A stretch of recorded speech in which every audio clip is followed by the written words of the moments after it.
y no hemos podido sentarnos a hablar de eso, de todas las cosas que vimos y que seguimos normal. Entonces, ¿y sabes qué es lo que pasa?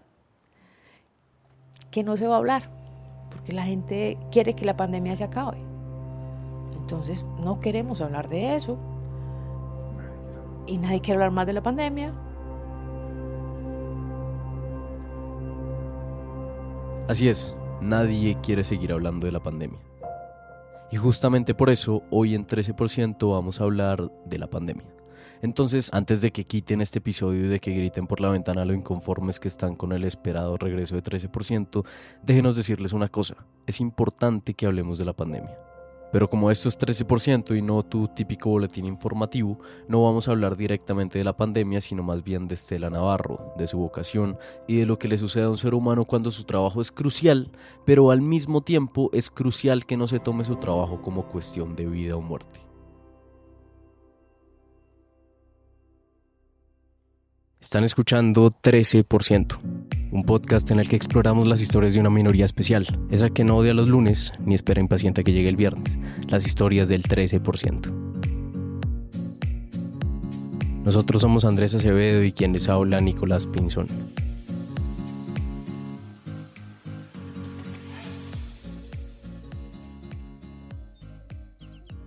Y los hobbies que tenía, muy mala elección. Me gusta cantar en coros, muy bueno para una pandemia, ¿no? O sea, primera cosa prohibida. Disfruto mucho interactuar con los estudiantes, no solamente en clases, sino en la universidad. Pero las clases eran por Zoom. Bueno, me voy a ir a la finca, pero es que el mayordomo tiene 70 años. Y yo era como, bueno, venga, se me están acabando. Se me está acabando la lista. Pues sí, leer, pero tú ya no quieres leer más. Los hobbies de Estela Navarro, al no ser, digámoslo así, pandemia friendly, estaban restringidos. Acuérdense a qué recurrieron ustedes cuando ya no tenían nada que hacer. Probablemente algo así como hornear pan, un yoga matutino o abrirle una cuenta de TikTok a la mamá o alguna cosa bien absurda por el estilo. Bueno, pues Estela Navarro se inclinó por crear un bosque en su balcón. Si tú miras hacia allá, bueno, ustedes pueden mirar hacia allá, ahí hay un pequeño bosque. Y yo dije, pues, madre, entonces yo qué voy a hacer, me quedé a sembrar árboles. Cogía semillitas, y a ver, ¿cuál germina? Y entonces yo llegaba acá y en mis ratos de descanso, ay, vean, nació un naranjito, qué belleza, nació un naranjito. Pues porque es que la salud mental había que cuidarla, ¿cierto? Entonces, esto no nos vamos a tratar de dejar coger ventaja, no es que no nos va a coger ventaja, pero vamos a hacer todo lo humanamente posible para que no nos coja ventaja. Porque yo tengo que estar bien. Puede que en este momento ustedes se sientan identificados con lo que está diciendo Estela, con restricciones a nuestras actividades preferidas, con retos enormes a la salud mental. Nadie es indiferente a esa aspiración que Estela expresó en pocas palabras cuando decía yo tengo que estar bien. Pero hay un elemento adicional en ese yo tengo que estar bien de Estela, uno que nos animó a hacer este episodio especialmente con ella, y es que Estela estuviera bien no era tan solo una aspiración personal, sino que es una necesidad social.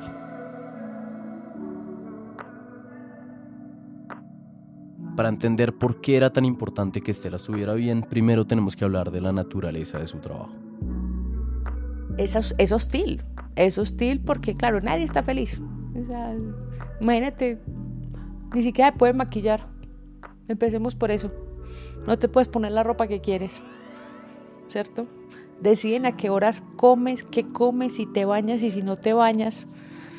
Sí.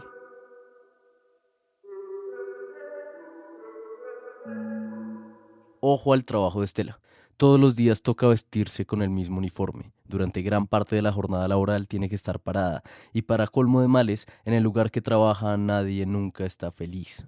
Si el pan de cada día para quien, no sé, trabaja en un parque de atracciones es ver gente feliz, el pan de Estela es todo lo contrario. El suyo no es el croissant esponjoso de la mascota de Disney. A ella en realidad le toca un pan duro. Uno que lleva vencido como 2 semanas y que ahora se identifica más con la familia de las piedras que con la de los carbohidratos. En el lugar de trabajo de Estela Navarro la gente llora, grita, se frustra y lo peor de todo, muchas veces le echa la culpa a las personas que trabajan ahí. En el lugar de trabajo de Estela Navarro, nadie está feliz. A uno todo el mundo le trata de decir que no se meta. A mí me lo dijeron muchos argumentos, todos muy válidos, porque es una vida muy dura. Yo sí digo que esto es una profesión que es muy vocacional. Si no hay un componente vocacional se te puede hacer mucho más difícil. Es como que a ti te obliguen a pintar sabiendo que no te gusta pintar.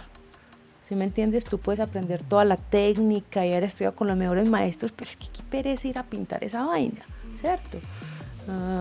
Entonces aquí es una cosa parecida, o sea, ahí tiene que haber un gusto. Yo no sabía que lo tenía, pero cuando llegué sí me di cuenta que era lo mío, Sí.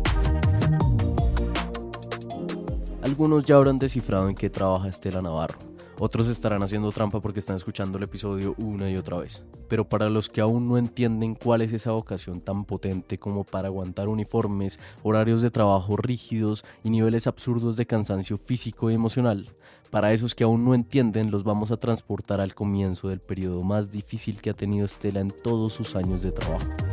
Esto empieza en febrero de 2020. Hay un momento, incluso antes de que cerraran a Colombia, que yo creo que la primera o segunda semana de marzo del 2020 yo me desplomé emocionalmente cuando leí lo que se iba a venir. En febrero de 2020, cuando el COVID había dejado de ser ese virus que se había originado por allá en China, cuando el virus que tan solo habíamos visto en titulares esporádicos de prensa ahora lo veíamos causar estragos en hospitales de Italia, Irán y España, en ese momento Estela Navarro tuvo un desplome emocional. Varias razones explican el desplome. La más elemental tiene que ver con el hecho de que Estela Navarro, ahora sí revelémoslo, es médica. Y este momento histórico iba a ser la primera vez para todo médico menor de 120 años en enfrentarse a una pandemia. Porque el médico sí se mete a medicina tratando de solucionar problemas, pero siempre sabe que hay algunos problemas que no se pueden solucionar, solo que nunca se imagina que va a ser una pandemia, se imagina que va a ser un caso de cada ser humano que tiene al frente, que sabe que finalmente un ser humano se va a morir, pero no que sea una cosa en masa y que uno esté al frente de eso. Todos los que están escuchando este podcast vieron suficientes noticias como para que les parezca normal que los médicos hayan sido nuestra primera línea frente al COVID. Fue tan larga y tortuosa esta pandemia que es apenas normal que la repetición de las tomas televisivas en las camas UCI, las batas blancas y los ventiladores haya hecho que lo que vivió todo el personal de salud se volviera paisaje. Pero déjenos remarcarlo porque es que no puede ser que en nuestras mentes eso quede grabado como algo normal. Piénsenlo de esta manera, durante meses, y no, eso no hace justicia, durante muchos meses en el mundo entero, en todo el planeta Tierra, hubo un problema que fue más importante que cualquier otro problema.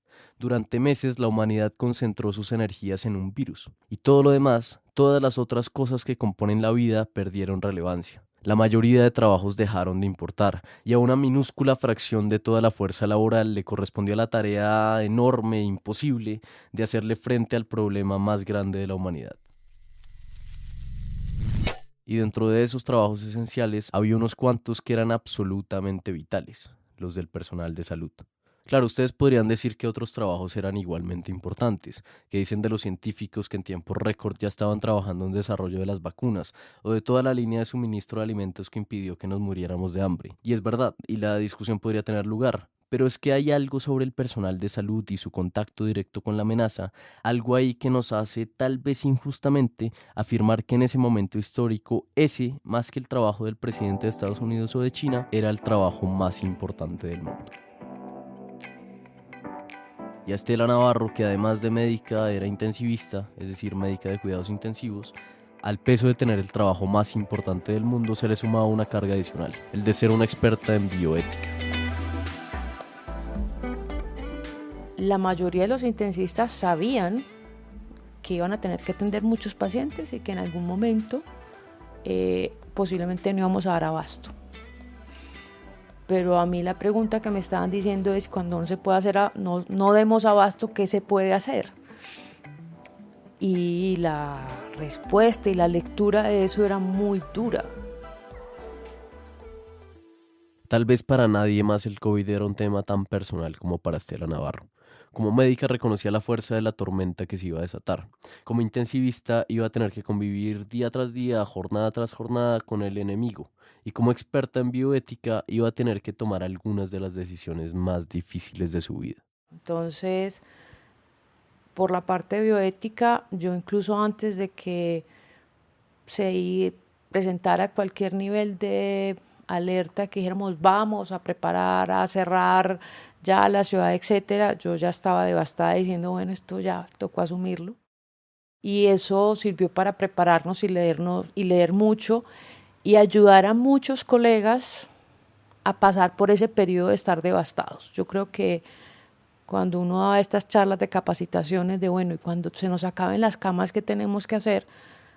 Lo que tocaba decirle a las personas era, ¿sabe que va a ser duro?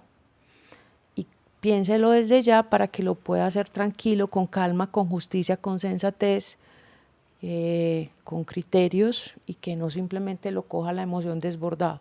Pero no olviden que el rol de Estela es doble. Está la parte de bioética, pero también está la Estela intensivista. Y eso quería decir que cuando llegara el momento, Estela no solo iba a tener que tomar decisiones que algunos mal podrían denominar de vida o muerte, sino que además, en preparación para la tormenta, iba a tener que lograr algo que a todas luces parecía imposible. Esa época que tú dices que estuvimos cerrados, nosotros estábamos desbordados no atendiendo pacientes de COVID, pensando en cómo demonios nos íbamos a expandir para, pues yo tengo la referencia de Antioquia, ¿cierto? Para triplicar el número de camas de cuidados intensivos. El problema es que para uno una cama es un objeto sencillo. Entonces uno comete el error ignorante de creer que, bueno, pero si hay que triplicar las camas, no es sino pedir 3 veces más camas a la tienda. Pero obviamente no es tan fácil. Las camas no solo eran especiales, con una maquinaria especializada, sino que además no se trataba simplemente de acostar al paciente ahí. No en vano existe la especialidad de intensivista. Cuidar de alguien que está tan delicado requiere mucha experiencia. Entonces todo eso sumado hacía que Estela Navarro, ante la exigencia de triplicar el número de camas UCI, reaccionara así. Vamos a abrir ¿cuántas camas? ¿Qué? ¿1000 camas? Pero oiga, ¿cómo? ¿Qué? ¿Qué vamos a tener que capacitar? ¿Qué? ¿Quiénes van a venir a hacer qué? Era una situación que uno sabe que la tiene que asumir y uno es, pero ¿cómo vamos a hacer esto? ¿Cómo que le tengo que explicar a los cirujanos esto? Yo le explico, pero ¿cierto? Eso suele ser como cuando una mujer llega y supo que la prueba de embarazo, positiva, y le dicen, sí, pero son cuatrillizos. ¿Cierto? Y uno como, ¿qué? Es más o menos.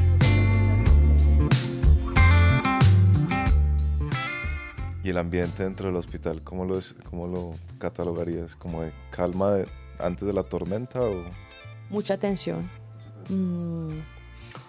Nosotros culturalmente, eso me lo explicó una vez una psicóloga de los colombianos, tenemos una mirada mágica todavía, muy mágica de las cosas, ¿cierto?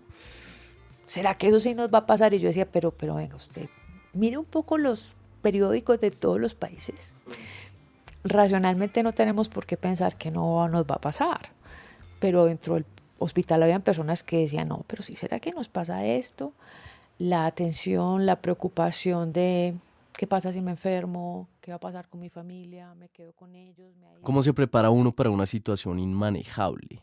¿Cómo afronta el ser humano su pequeñez frente a las fuerzas de la naturaleza? ¿Y cómo se trabaja cuando se sabe que todo esfuerzo será insuficiente para detener una avalancha? Mientras algunos colegas optaron por mantenerse optimistas de que tal vez acá las oleadas de COVID no serían tan violentas como en otros países, Estela Navarro asumió una actitud algo diferente. ¿Sabe qué? Esto, la naturaleza es la que gana. Aquí olvídese. Usted hace su trabajo. Yo tuve la experiencia previa de que en Medellín me tocaron todavía carrobombas, ¿cierto? Entonces a ti te tocó un carrobomba y a ti te llegaban 30 heridos. Este era como, hola, no hay más quirófanos. Yo ya había sentido esa sensación y ya sabía lo que era no poder dar respuesta. Pues sí, ¿usted qué va a hacer? Usted sabe que se viene una avalancha.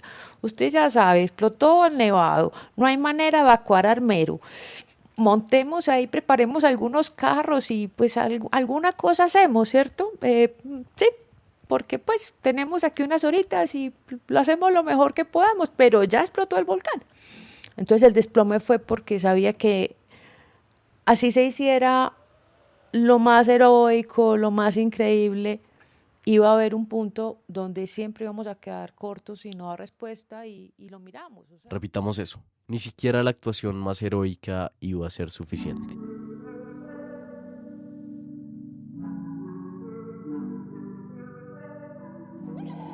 La analogía con la guerra puede no ser del todo apropiada para hablar de la pandemia, pero nos sirve para ilustrar un punto esencial. Uno tiene la tendencia a imaginar que la guerra es una matazón que se define por la audacia de los comandantes y el coraje de las tropas. De eso finalmente tratan la mayoría de películas de guerra. Pero hay un elemento que es tal vez más importante, uno que aunque es invisible resulta más determinante que el coraje y la audacia. Estamos hablando de la logística. Un general del ejército de Estados Unidos lo advertía: la infantería gana batallas, la logística gana guerras. Para Stella Navarro y todo el personal de salud, la avanzada contra el COVID terminó siendo en gran medida un enorme rompecabezas logístico.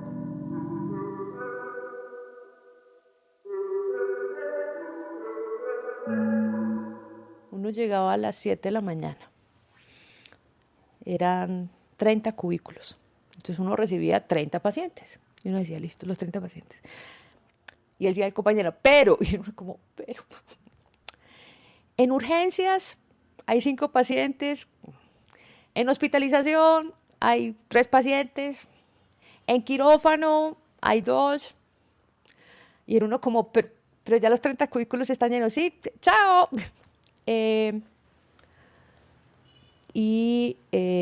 Empiezas a esto.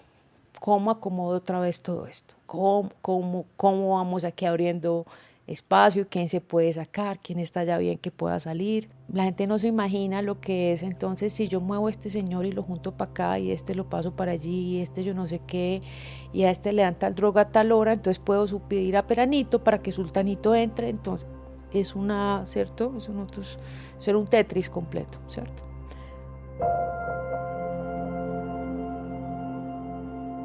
Y nosotros teníamos personas que nos ayudaban. En Antioquia, yo pues a los anestesiólogos me les quito el sombrero porque se pusieron la camiseta, los tenis, el gorro, todo. Asumieron porque fueron nuestra mano derecha. Pero el director de orquesta éramos, pues, o sea, nosotros éramos que decíamos, esto se va a mover así.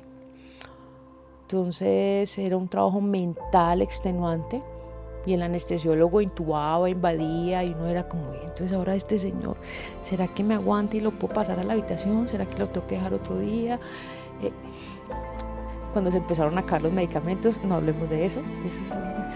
Pero doctora, se acabó. Y uno, ¿cómo así que se acabaron los sedantes? Sí, doctora, se están acabando los sedantes. Ah, bueno. Y los medicamentos para la presión también. Ah, bueno. Todo eso hacía parte del Tetris. Hay un día que yo recuerdo, un día que yo estaba en un turno y había hecho maromas para tratar de meter pacientes a la fila, ¿cierto? Meter pacientes a la fila. Y ya tenía supuestamente todo organizado. Y así yo, lo logramos. Turno 24 horas. Y yo, 3 de la mañana, faltan solamente 4 horas, logré resolver el Tetris. Cuando, doctora, no, es que hay un paciente en urgencias y yo... Pero no, venga, no, pero no me haga. Y yo recuerdo que tengo un temperamento duro. Entonces yo le dije a la médica general, como venga, eso no se hace. O sea, si usted sabe que usted tiene un paciente de riesgo, usted no me dice a las 3 de la mañana, usted me dice 3 horas antes para yo. Porque es que yo ya no tengo, o sea, yo ya no me da, o sea, ya las neuronas no tienen... ¿Para dónde más mover cosas? O sea, ya no tengo respuesta, o sea, ya no puedo, ¿cierto? Y yo me sentí en ese momento como, ya, esto no se pudo, ¿cierto? Porque cada turno era eso. ¿Cómo logro meter a los que tenemos que meter a tiempo? ¿Cierto? Cada turno era eso. Y ese día yo dije, no pude. Y esta chiquilla, médica general, asumió el Tetris y empezó y lo hizo. y lo hizo a través de los recursos de ella y entonces habló con Peranita, etc. Entonces una de las cosas que uno descubría era que tal vez no estábamos tan solos, ¿cierto? Lo que pasa es que no son muchos los que están interesados en estar ahí, pero no estábamos tan solos. De pronto alguno de ustedes estará preguntando por qué los médicos se sentían tan solos si al fin y al cabo muchos nos asomábamos por nuestras ventanas en la noche y aplaudíamos.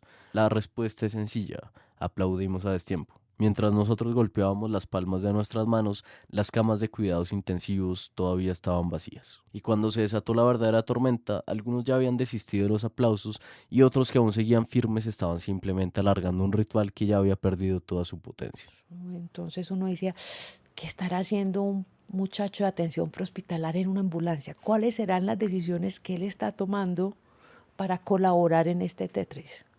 ¿Cierto? Entonces, cuando uno se daba cuenta de eso sí sube la moral. No los aplausos. Pues los aplausos son un gesto simbólico, pero como tú dijiste, se dieron en un momento que la gente no entendía y entonces no estaban representando el simbolismo de lo que sí fueron, supongamos, en España o en Italia. Pero ver personas jugando el Tetris, eso sí. Cuando Inglaterra finalmente se decidió a enfrentar la amenaza nazi, el panorama era tan oscuro como podía ser. En esos momentos aciagos, Winston Churchill, en uno de sus primeros discursos como primer ministro, pronunció esta frase inmortal: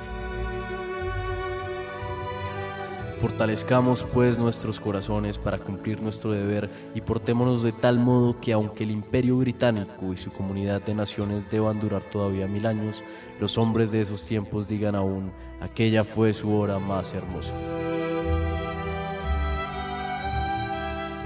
El historiador francés André Maurois diría que en efecto la hora más peligrosa en toda la historia de la nación inglesa sería también su hora más hermosa. A pesar de la tragedia que fue la pandemia, hay suficientes anécdotas como para concluir que nuestra hora de peligro fue también la más hermosa.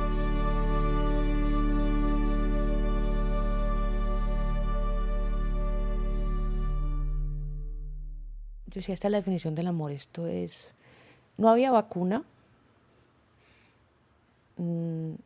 para el COVID nunca había cura, y era una persona con una discapacidad cognitiva, pero pues que la familia lo adoraba, y le dio COVID, y pues por su discapacidad cognitiva era imposible pensar en dejarlo aislado solo en una unidad de cuidados intensivos, pues porque se iba a enloquecer allá y no lo íbamos a poder manejar, y eso lo hacía todo inviable. Entonces la única manera era que alguien se quedara con él, alguien que lo conociera y que lo pudiera tranquilizar.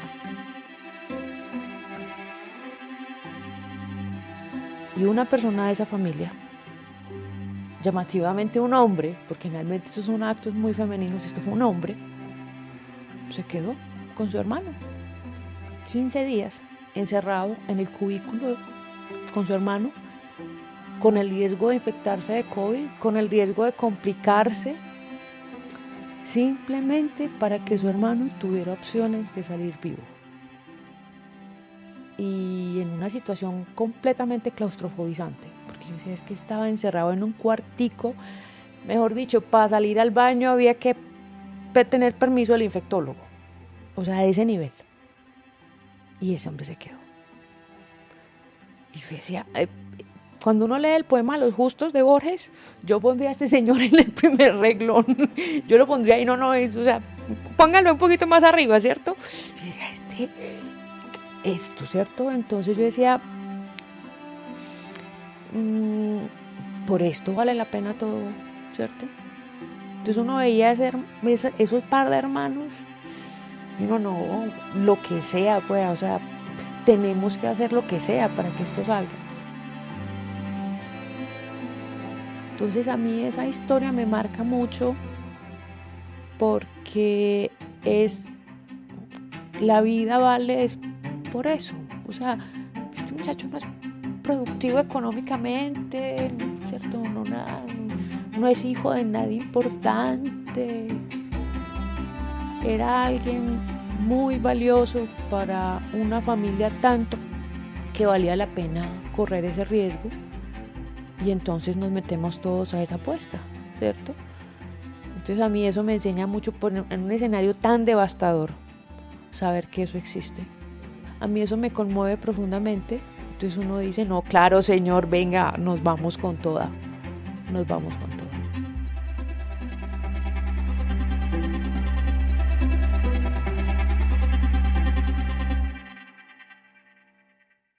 Si entre ciudadanos comunes y corrientes hubo actos de extrema bondad, ni qué decir del personal de salud.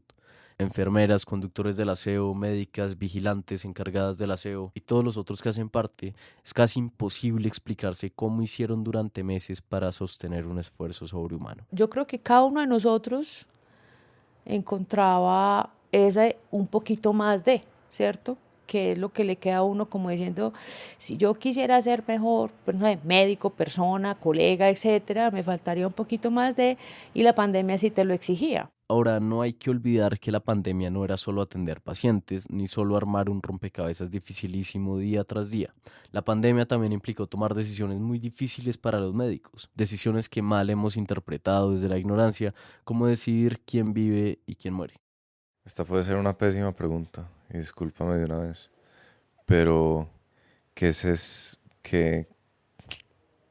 te hace pensar eso? El hecho de que en algún momento tú hayas tenido esa decisión de quién... ¿Quién vive y quién muere?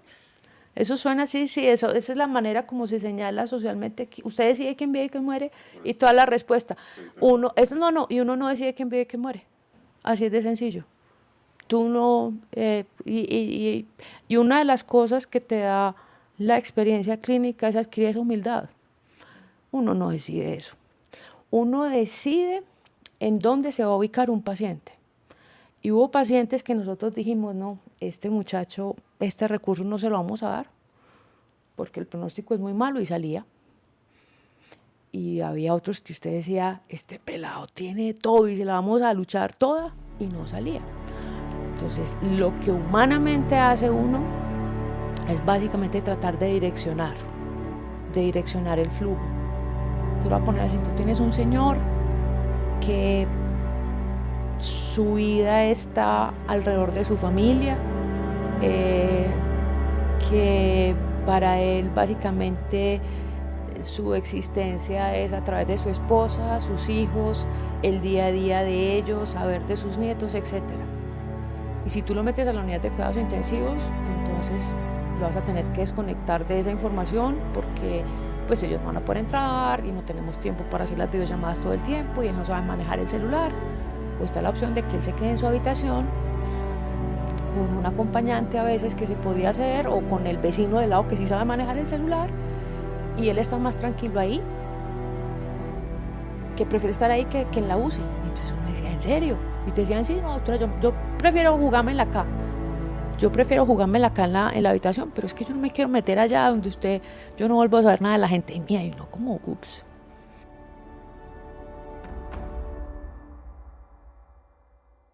Durante la pandemia, el trabajo del personal de salud estuvo en el centro del corazón del mundo. De ellos dependió que siguiera bombeando sangre. Y la manera como respondieron con un esfuerzo sobrehumano, con un coraje inspirador, nos hace concluir que tal vez nunca nadie ha merecido tanto rótulo de héroes como estas personas.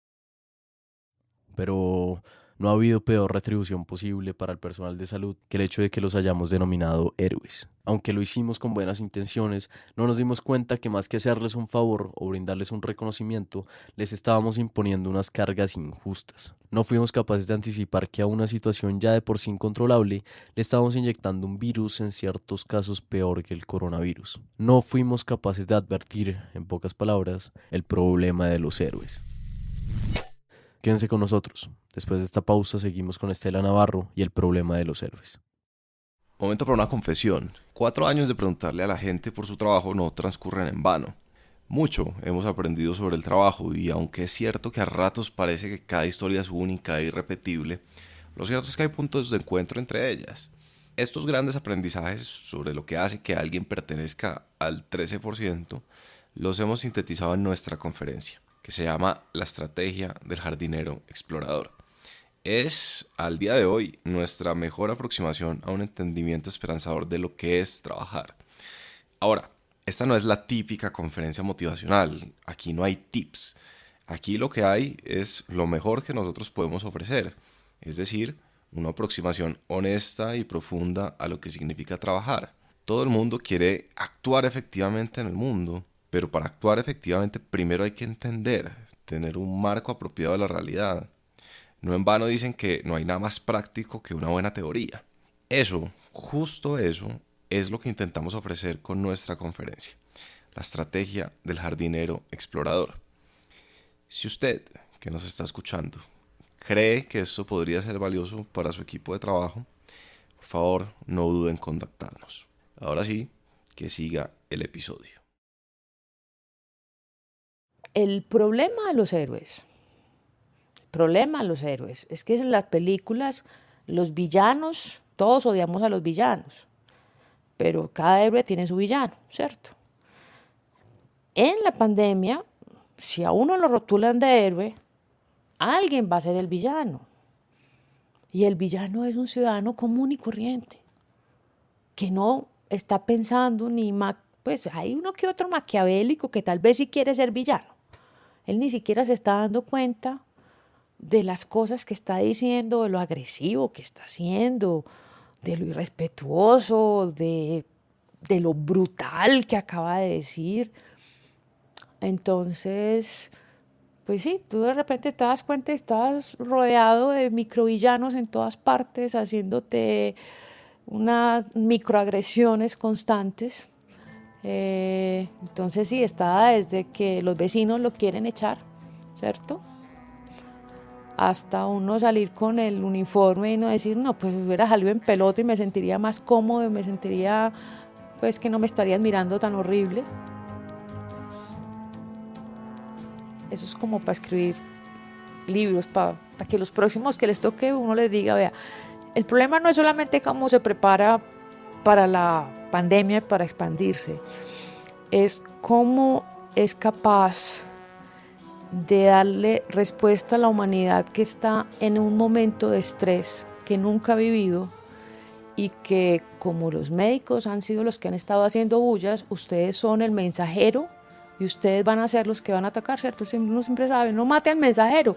Pues entonces cada vez que el médico decía algo, y tácate, le caen, ¿cierto? ¿Por qué? Porque la pandemia no es culpa de los médicos, pero como son los que hablan de la pandemia, entender esa parte yo creo que ha sido muy dura para nosotros. Muy dura. Que hay una respuesta natural del miedo, que es la agresión. El problema es que, como te digo yo creo que un noruego agrede muy diferente a un colombiano, ¿cierto? Un noruego no te dará la mano. Un colombiano te dice que eres un asesino, que quieres matar al papá, todo este discurso.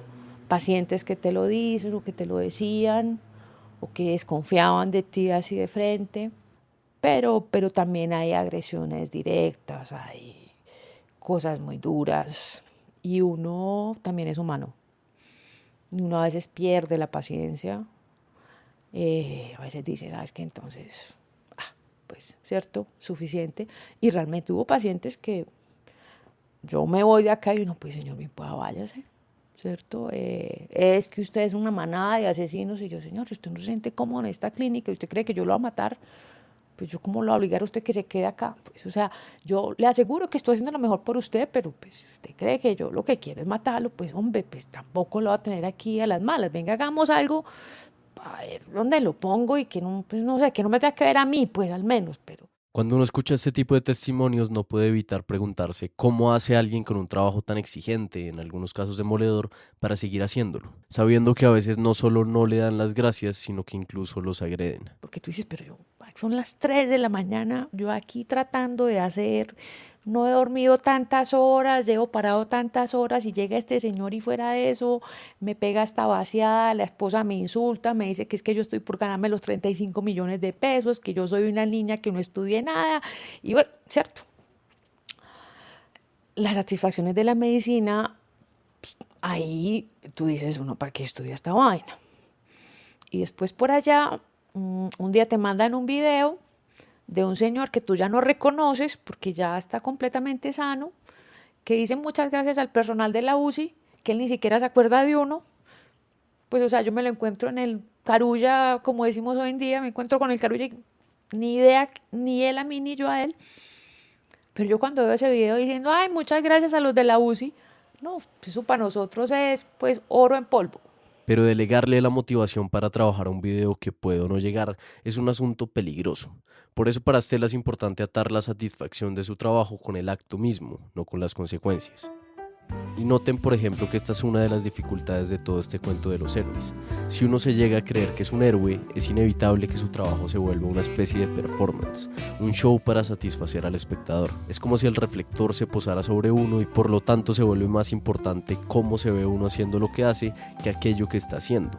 El foco se pone sobre la estética y se aleja de la sustancia. El héroe, por definición, está buscando cumplir con su destino heroico. Y eso la mayoría de las veces va en contravía con algo más sencillo, pero menos glamuroso: hacer un buen trabajo.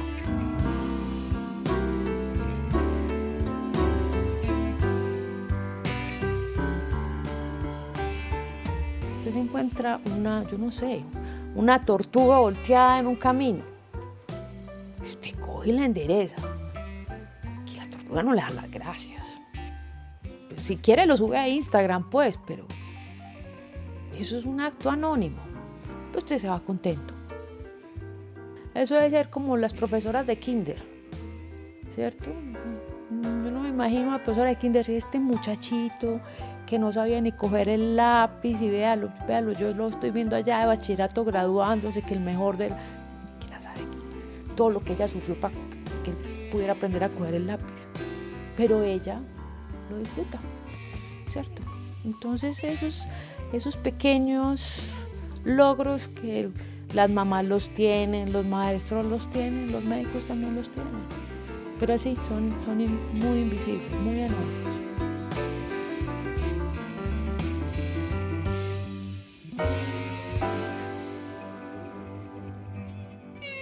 Otro problema de los héroes: a Hércules no le corresponde solamente salvar a la dama en peligro. Su labor en realidad consiste en salvar a toda la humanidad. Y hay un problema fundamental, y es que los médicos no solo no pueden salvar a la humanidad, sino que su función ni siquiera es salvarla de la vida de nadie. Yo una vez tuve un bonche en Twitter y eso fue horrible. Me cayeron hasta abogados y yo decía, pero esta gente que no entiende, que yo dije, ahora, quién sabe, que ahora me vayan a linchar, no importa. Dije, el fin de la medicina no es salvar vidas. El fin de la medicina es evitar muertes prematuras. Ningún ser humano tiene la capacidad de salvar la vida del otro. Lo único que logra es de que tal vez no se muera en este momento. Y los que crean en algún Dios, creen que ese Dios le salva las vidas, pero los médicos no salvamos. Oiga, caos, que por qué nosotros no salvamos vidas. Entonces, si el oficio de nosotros es un oficio que nunca va a lograr el fin que todo el mundo espera que cumplamos, que la gente dice, ay, pero es que usted salva vidas. Y yo soy como, no, yo he estudiado muchos años para darme cuenta que yo no salvo vidas, que eso no está en mis manos, que yo hago todo lo posible para que una persona, ojalá no se muera antes de tiempo. Pero el resto no más. Si yo digo, pues es que mira, el 30% de los pacientes que tuviste en la UCI con COVID intubados se murieron, y hago la cuenta de cuántos vi, pues listo, preparemos, ¿cierto? No sé, cicuta. Pero si digo, no, pero mira, este señor, y yo hablé con la esposa, hice la videollamada, y ella se pudo despedir, y yo me acuerdo que le pusimos tal música, y con este señor yo le ayudé a tener el teléfono, yo no sé qué, yo no sé cuántas, y aquí yo, ¿cierto? Yo desde hace rato, y parte de cortesía de la bioética, aprendí que para mí es más fácil atender a un paciente cuando conozco el entorno de él. ¿Quién es? Para uno decir, no, venga, yo tengo que velar por el bienestar de Pepito Pérez. Pues obviamente no puedo hacer milagros por toda la humanidad, pero así como lo que te decía el ejemplo del gamín, ¿qué puedo hacer yo por este pelado? Pues yo qué puedo hacer por Pepito Pérez dentro de lo que yo pueda hacer. Claro, esa es mi herramienta para que ante una situación que puede ser tan dura, decir, pero como el resultado malo no puede ser si me pongo a ver los números, entonces sería catastrófico, y como te digo, entonces mi oficio sería terrible, devastador. Y existe ese riesgo. Ahora, un punto a favor de los héroes es que reconocemos sus hazañas. Después de derrotar a la Hidra, Hércules no solo se gana el reconocimiento del pueblo, sino que obtiene un merecido descanso. Pocos estarían en desacuerdo con que todo esfuerzo sobrehumano merece su respectivo descanso. Hay una cosa que es el cansancio físico, ¿cierto? Pero otra cosa es estar desmoralizado. Porque cuando uno corre una maratón, pues y sobre todo los que no somos los grandes atletas, y uno estaba tratando de terminar esa vaina, uno corría era de terco. O sea, no porque los pies sí que como, ay, venga, pero pare, muchachita, pues, o sea, usted no va a quedar de primera, usted no le van a pagar nada. O sea, usted simplemente es parte de la masa. Ya tengo ampollas, ¿para qué sigue? ¿Cierto? Y uno sigue es porque, no, yo quiero hacer esto, ¿cierto? Esto vale la pena.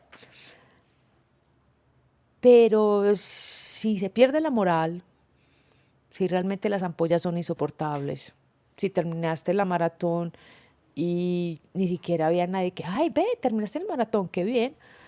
Si no existe nada de eso, te aseguro que nadie la va a correr, ¿cierto? Porque solamente van a ganar la maratón 5 o 6. Entonces el problema de esto es que no eran los aplausos de los héroes, pero no se puede permitir la pérdida de la moral, ¿cierto? Y ahí sí ha habido una falla. Ahí sí ha habido una falla, porque eso lo llaman burnout, pero yo decía, pues que yo cómo puedo culpar a alguien de burnout. O sea, yo culpo a alguien de burnout cuando haciendo su trabajo cotidiano se tuesta. Pero que no se va a tostar en una pandemia. Eso no lo puede llamar burnout, ¿cierto? O sea, para hacer un esfuerzo de ese tamaño se necesitaba algo que soportara eso. Y ese soporte, pues, no va a ser económico, pero había muchas otras cosas que se han podido hacer que no se hacen. La estabilidad laboral, un descanso suficiente. Imagínate uno hacer un trabajo extraordinario y jugársela para trabajar en condiciones extraordinarias y que te digan, ustedes son capaces de hacer eso, entonces ahora vamos a seguir así. Y yo como, no, venga, pero esto no era como un ratico, no, pero es que mira que sí les fue muy bien, ¿cierto? Entonces, una gran cantidad de cositas empiezan a pasar y eso sí desmoraliza mucho, Al personal de salud, su esfuerzo extraordinario se lo convirtieron en el nuevo estándar por el cual los miden. Y bueno, eso para quien está extenuado y acaba de presentar un servicio fuera de lo común, es un espaldarazo frío y cruel. Vamos a hablar de lo que nos pasó. Hablemos de lo que nos pasó, o sea, de los absurdos que vimos.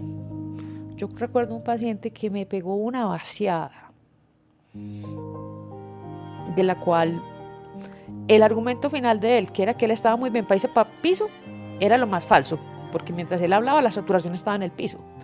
Pero todos los motivos por el cuales se quería pagar una habitación eran completamente válidos y yo tenía que decir, señor, tiene toda la razón. O sea, usted ha estado incomodísimo, le hemos hecho unas cosas súper injustas, el trato ha sido casi que indignante e inhumano. Usted tiene toda la razón. ¿Y sabe qué? Yo no puedo hacer nada al respecto. Yo sé que yo tomo la decisión para que usted siga acá y yo no puedo cambiar la situación en la que usted está. Entonces, claro, sí, pues yo mensajero, tiene todo el derecho a decirme todo lo que quiera, pero tampoco puedo hacer nada, ¿cierto? Y sí, sí, me acuerdo que le di una chocolatina al final, como, ¿sabe qué? Pues perdona, traigo a chocolatina, pues porque yo creo que ni me la recibió.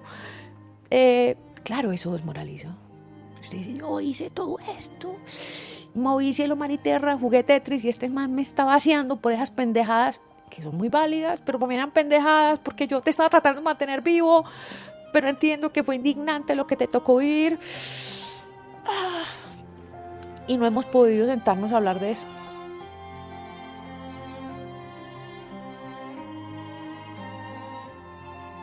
De todas las cosas que vimos y que seguimos normal.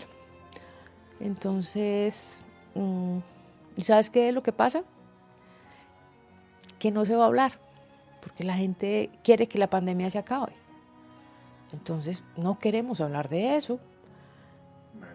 Y nadie quiere hablar más de la pandemia. Y tal vez muchos de mis compañeros dicen, porque eso es una cuestión que uno también le pasa mentalmente. Yo prefiero no volver a recordar esas escenas porque prefiero no volver a mirar allá. Entonces, esa parte también va a ser difícil. ¿Ven que sí es importante que hablemos de la pandemia?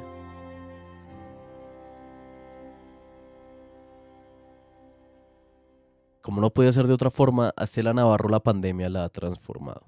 Lo que uno se pregunta es, después de esto, ¿cómo sigue la historia? No sé, no sé.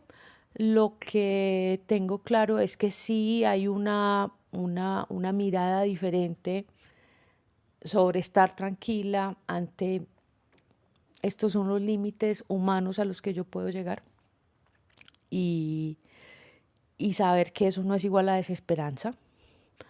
Lo que te decía, un cursillo de humildad muy grande.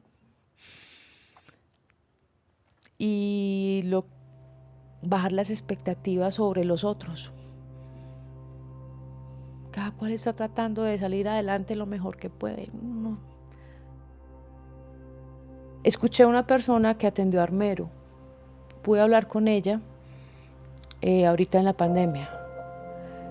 Y eso da esperanza porque uno dice, y después de todo, al final de todo, la vida sigue.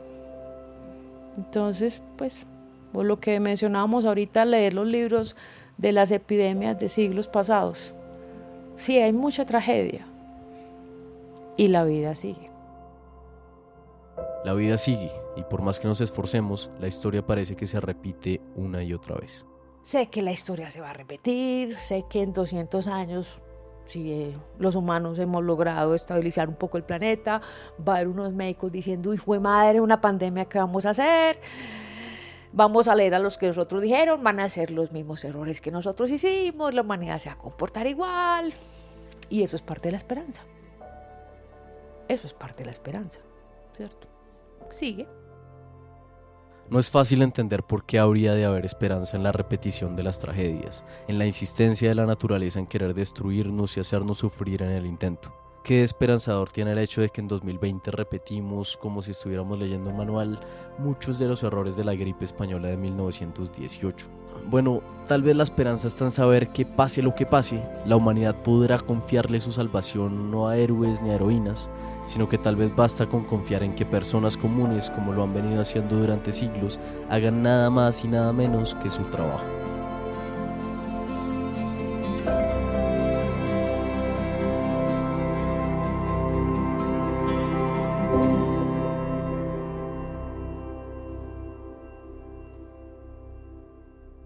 Y yo vi hacer unas cosas de una nobleza, pues que magnánima, pues o sea, que me decía,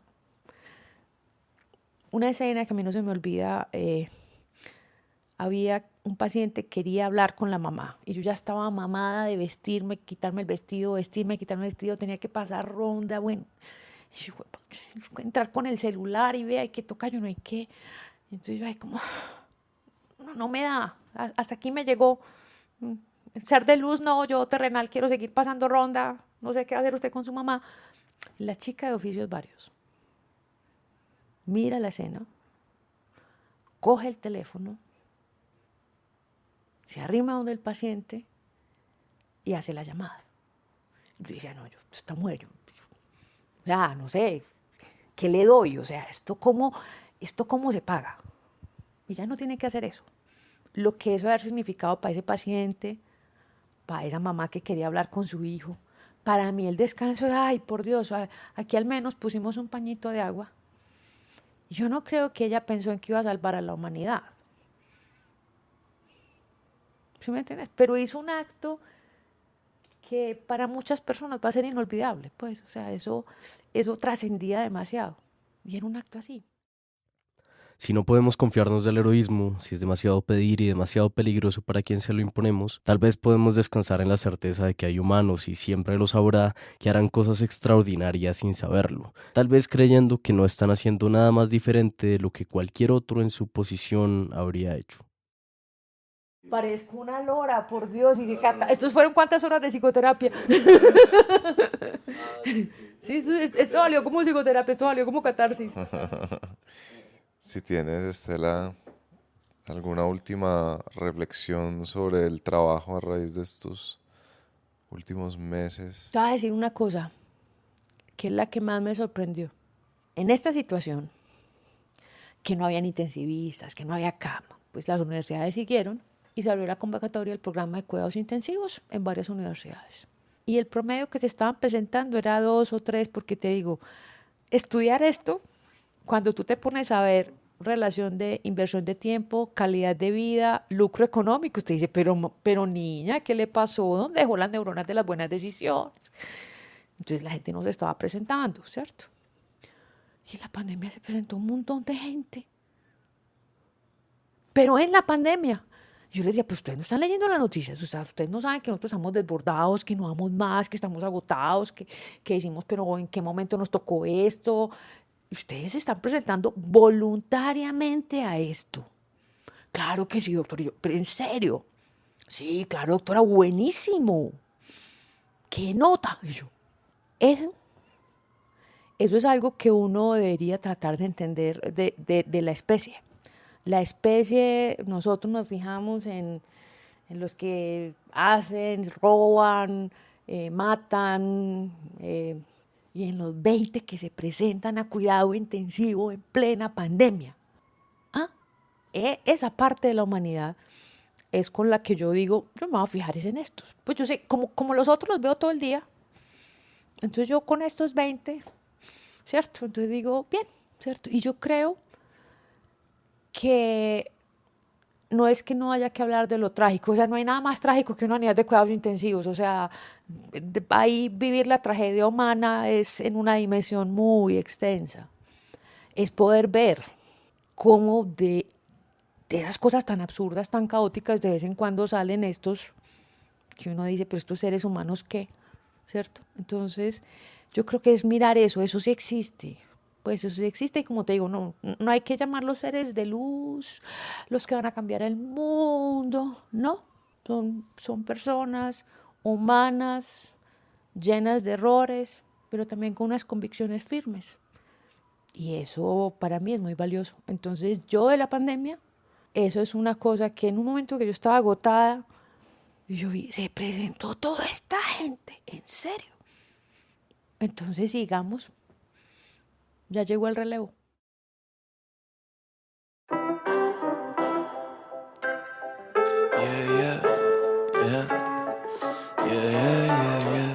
Gracias por escucharnos. Esta es la 5ª temporada de 13%, un podcast creado por Andrés Acevedo y por mí, Nicolás Pinzón. Se pueden suscribir en Spotify para que los notifique de los nuevos episodios y también nos pueden seguir en Instagram buscando 13%. Hasta la próxima.